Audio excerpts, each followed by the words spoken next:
Thank you. I want to confine my remarks mostly to foreign policy issues. I was very much struck by what Prime Minister Erdogan said in his remarks on election night from the balcony in Ankara, and it led me to a very interesting comparison, which some of you may not like.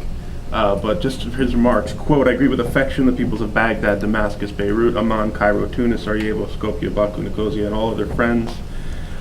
Today, the Middle East, the Caucasus, and the Balkans have won as much as Turkey. We will become much more active in regional and global affairs. We will take on a more effective role. We will call as we have for rights in our region, justice, the rule of law, for freedom and democracy," unquote.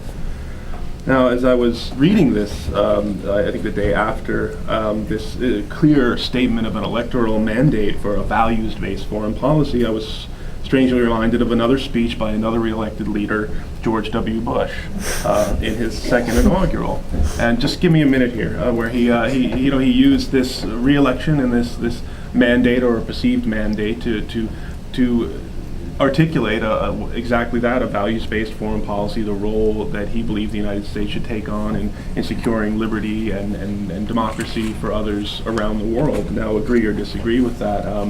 I think there were echoes of that. I'm not saying George Bush came up with these ideas. I think that you can find elements of them in many cultures, and I very much hope Mr. Erdogan's plans will fare better for Turkey than Bush's did for the United States, where these dreams of democracy building soon shattered against America's own double standards and some of the realities that were actually, I think, unleashed by Bush's own policies.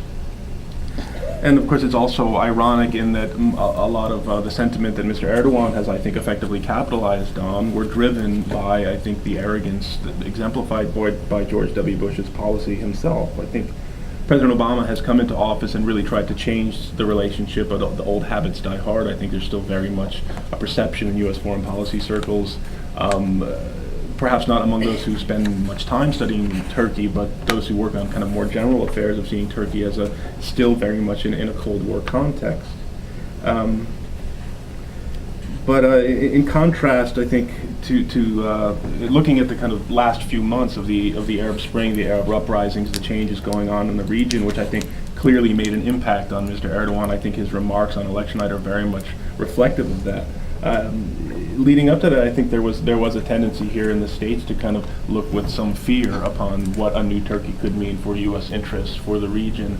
And if anything, I think the last few months have really kind of put the lie to the idea that Turkey is in some sense a radical actor. I think it's clearly showed the great extent to which Turkey was invested in a status quo. And I think Mr. Erdogan's reaction first to Egypt, but then to Libya especially, and to Syria, kind of showed the way that just as the United States has been uncomfortably made aware of its own glaring double standards in the region, the same has been true for Turkey, though I would say that I think Turkey has responded much more nimbly than the United States has in this respect, changing on Libya, and very, very impressive to me the way it's gone farther in pushing Syria, hosting Syrian opposition figures than even I would have expected, given the central place that the Syria relationship has in Turkish foreign policy.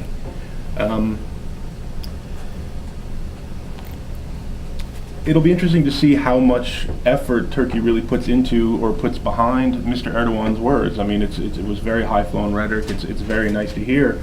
But as I think Turkey has learned, as the United States has learned, as I think all countries which aspire to leadership, a values-based leadership, learn, there are, the reality of these relationships is very difficult, and there are often double standards that have to be faced. The zero problems foreign policy, a wonderful goal, but I think what we've seen over the past years is that it's very difficult to have zero problems with your neighbors if they don't have zero problems with each other, or in the case of Syria, zero problems with themselves. So, I mean, if I could just back up for a second and look at this just from a U.S. perspective, I think the Obama administration, in my view, has had, I think, the right take on this, which is that a more prominent Turkey has very positive potential for the United States. But Turkey, as the United States, is very much watching and waiting. So I think, let me find my place in my notes here. So yeah, I think if we can look at just for a second on the Iran relationship, which is obviously a main item on the agenda of the Obama administration, while I think Turkey responded somewhat disappointingly to the June 2009 demonstrations, their response to Syria indicates, given even as I said, the role of Syria as sort of a crown jewel of the zero problems policy, shows that I think Turkey learns pretty quickly, and they're already starting to pay a price for this. I think they've been attacked in Turkish state newspaper, or excuse me, Iranian state newspapers for hosting Syrian opposition figures. I think it remains to be seen whether this will really impact Turkish-Iranian trade or whether it's just kind of a rhetoric game at this point.